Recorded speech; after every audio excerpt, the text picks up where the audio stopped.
And one of the frustrating things that kind of annoys me is we always talk about jobs are going to be lost, as if they're a set of car keys and you just kind of like, oops, where's my job? I don't know.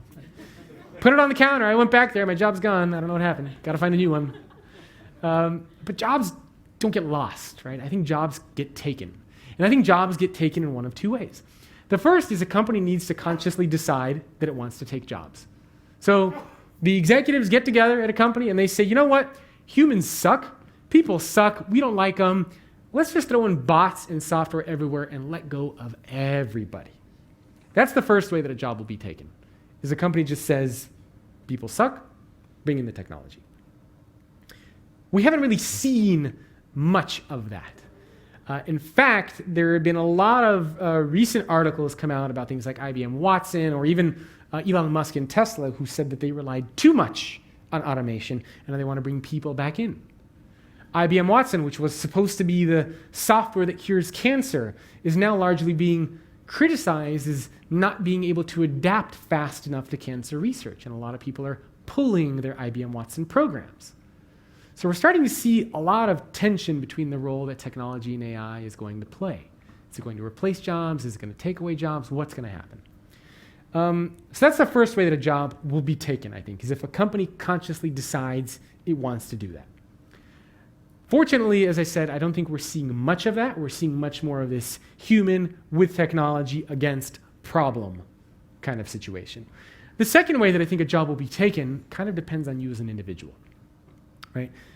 If you as an individual watch, if you become a passive participant, if you just stand idly by and look at things change, I think that you just invite your job to be taken.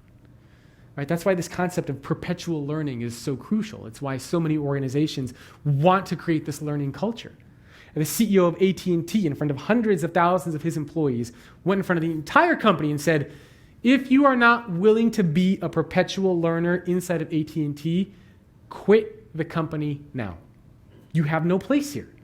He said, we'll give you tools, we'll give you resources, we'll support you, we'll educate you, we'll train you, but sometimes you might need to use your own resources. Sometimes you might need to spend your own time.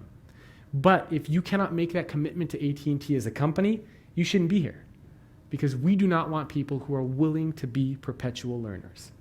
He made this as the top executive at the company in front of everyone. Right? This was kind of a decree from the CEO. So perpetual learning is crucial. And this is why it depends on you as individuals to be that perpetual learner. As much as companies out there are doing a great job, you can't rely just on educational institutions. You can't just rely on the University of Chicago. You can't just rely on Morningstar to teach you everything you need to know about personal and professional development. You just can't. The world is changing too quickly. We're moving at such a rapid pace that sometimes you're going to need to take things into your own hands.